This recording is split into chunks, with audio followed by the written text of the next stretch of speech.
एक बार बुद्ध का एक भिक्षुक बुद्ध से पूछता है, बुद्ध, आपको ध्यान से क्या मिला?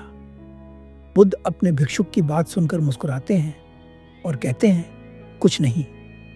बुद्ध की बात सुन सभी लोग आश्चर्यचकित हो जाते हैं और सोचते हैं, हमने अपना घर बार सब कुछ छोड़ दिया उस परम आनंद को पाने के लिए।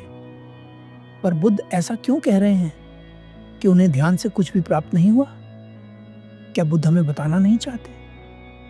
बुद्ध अपने सभी भिक्षुओं से कहते हैं, तुम्हारे मन की उलझन एकदम सही है, पर मैं तुम्हें बताना चाहता हूं, मैंने ध्यान से सच में कुछ नहीं पाया।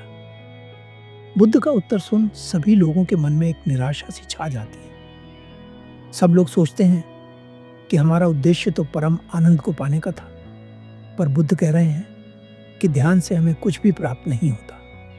बुद्ध कहते हैं, मैंने ध्यान से कुछ पाया तो नहीं, पर खोया बहुत कुछ है। बुद्ध की इस बात को सुनने के बाद बुद्ध के सभी भिक्षुक और ज्यादा आश्चर्यचकित होते हैं। बुद्ध कहते हैं, क्रोध खोया, उदासी खोई, चिंता खोई, असुरक्षा की भावना खोई और मृत्यु के डर पर विजय पाई।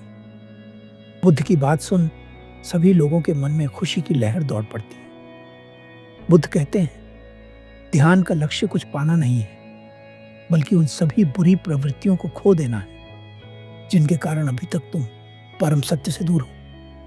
भिक्षुक पूछता है, क्या कोई ऐसा भी तरीका है जिससे हम सांसारिक जीवन में आनंद में रह सकें? क्योंकि हम सभी लोग तो आपके भिक्षुक हैं, पर क्या उन्हें खुश और शांत रहने का अधिकार नहीं जो सांसारिक जीवन व्यतीत करते हैं? बुद्ध मुस्कुराते हैं और कहते हैं, मैं अच्छे आचरण को ही सबसे उच्च मानता हूं। फिर बुद्ध समझाते हैं, यदि जंगल में आग लग जाए तो वह आग अपनी तीव्रता और उग्रता को बढ़ाने के लिए अपने मार्ग में आने वाले सभी पेड़ पौधों को खा जाती है। जितना अधिक ईंधन वह खाती है, उतनी उसकी तीव्रता बढ़ती जाती है। उसी प्रकार दुष्ट प्रवृत्तियां जैसे क्रोध, चिंता, लोभ, भय तब तक ही बलवान रहती है जब तक हम उन्हें ईंधन देते हैं। जब हम उन्हें ईंधन देना बंद कर देते हैं तो उनका बल समाप्त होने लगता है। यदि किसी व्यक्ति का सारा ध्यान बाहरी चीजों को इकट्ठा करने में है तो वह कभी खुश नहीं रह सकता, क्योंकि जब तक वह उस चीज को पा नहीं लेता जिसे वह पाना चाहता है, तब तक वह उसकी याद में दुखी रहेगा। और जब वह उस चीज को पा लेगा तब उसे यह डर सताएगा कि कहीं इसे मुझसे कोई छीन न ले। इसलिए दुख दोनों ही स्थितियों में मिलेगा। भिक्षुक फिर पूछता है, बुद्ध, क्या इसका कोई उपाय है? बुद्ध कहते हैं, यदि कोई व्यक्ति इन बेड़ियों को ही काट दे तो न तो उसे आने वाले कल की चिंता रहेगी और न बीते हुए कल का बोझ।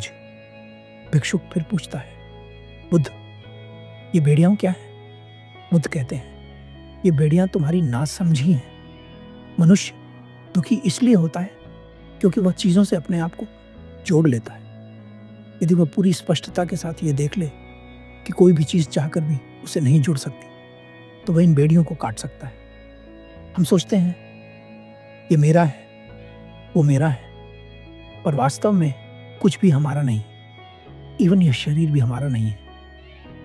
जितना तुम असत्य में जियोगे उतना ही इन बेड़ियों को मजबूत करोगे, और जितना तुम वास्तविकता को देखोगे, सत्य को देखोगे, उतना ही तुम इन बेड़ियों को काटते जाओगे। निर्णय तुम्हारे ही हाथ में है। इस कहानी में बड़े ही सरल शब्दों में बुद्ध ने यह बात बताने का प्रयास किया है कि ध्यान में कुछ भी पाना हमारा लक्ष्य नहीं है। अगर हम हर बुरी प्रवृत्ति को अपने आप से अलग कर देते हैं तो जो बचेगा वह शुद्ध, शांत और सत्य होगा। और उसके लिए हमें कुछ इकट्ठा करने की जरूरत नहीं है, वह तो पहले से ही विद्यमान है। दूसरी बात, बहुत सारे लोग यह पूछते हैं कि हम बुद्ध के मार्ग पर कैसे चलें। बुद्ध ने बड़े स्पष्ट शब्दों में कहा है कि वह अच्छे आचरण को ही सर्वोच्च मानते हैं।